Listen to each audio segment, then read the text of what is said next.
Okay, back to the main menu and the operate.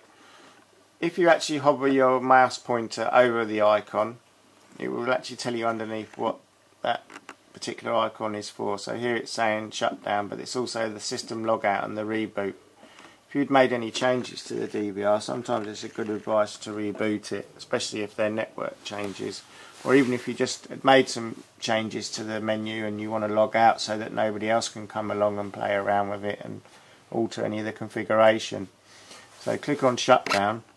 You've got three options: log out, which would obviously log you out of the menu and make anyone else that needs to log in have to have a password. Reboot would shut down the DVR and straight away power it back up again needing a password to get into the menus.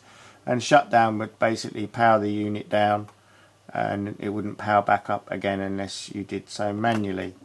Obviously, if you were going to move the unit or change a hard drive or add a hard drive, we would always recommend that you shut the unit down before you make any changes like that. So let's just show you about logout.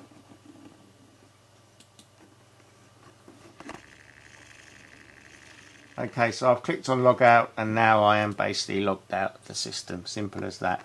If I want to log back in, I need the password. Obviously we know the password is 12345. That is default. It is written on the bottom of the unit, and it is advisable to change this. So why don't we go to that now? How to change your password. Main menu.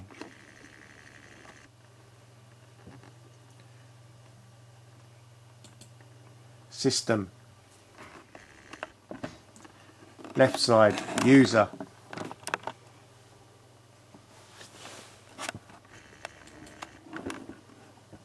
Okay, so it's given us the user, the username and the privileges, what we can do for this.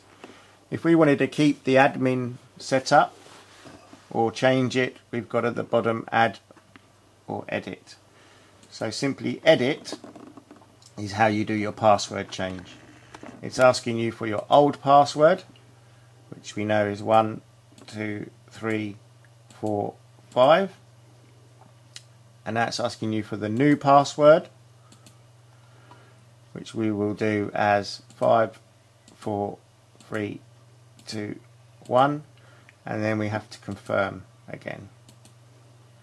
5, 4, 3, 2, 1. Okay, apply.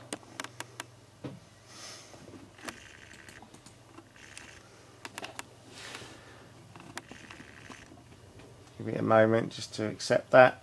It's now going to reboot.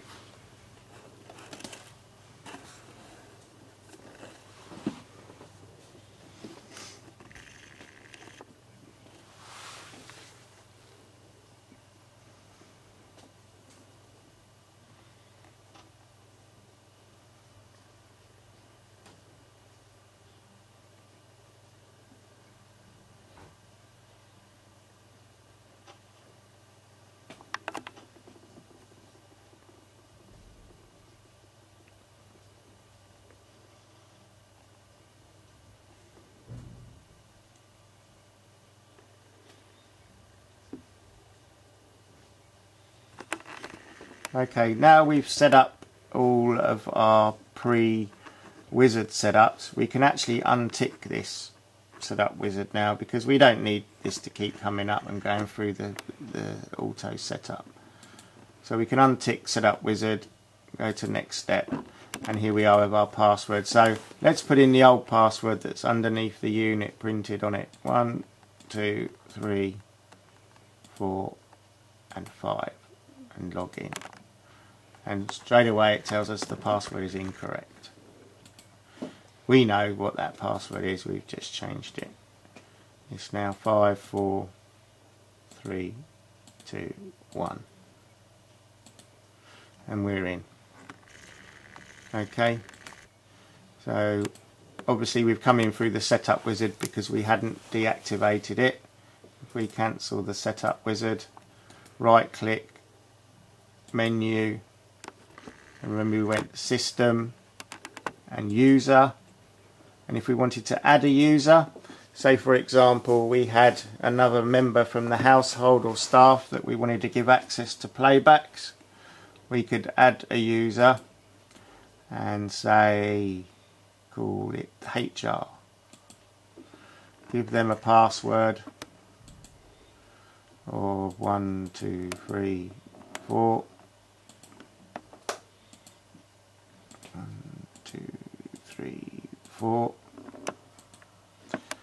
Okay, and then if we click on HR, we can give them privileges. So we could say we'll allow this person to play back, we will allow this person to check the log, which we'll come to later, to reboot and check the info of the system.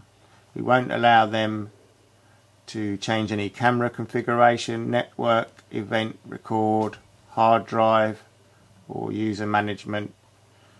Otherwise we're happy with all of that.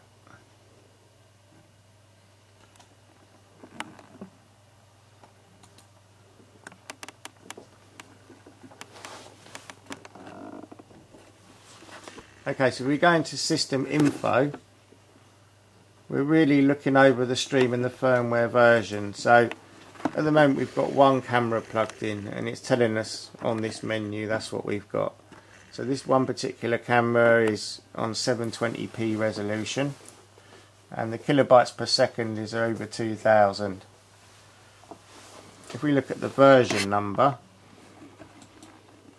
it's telling us the device name, the version of the device and the date that it was, the build date basically.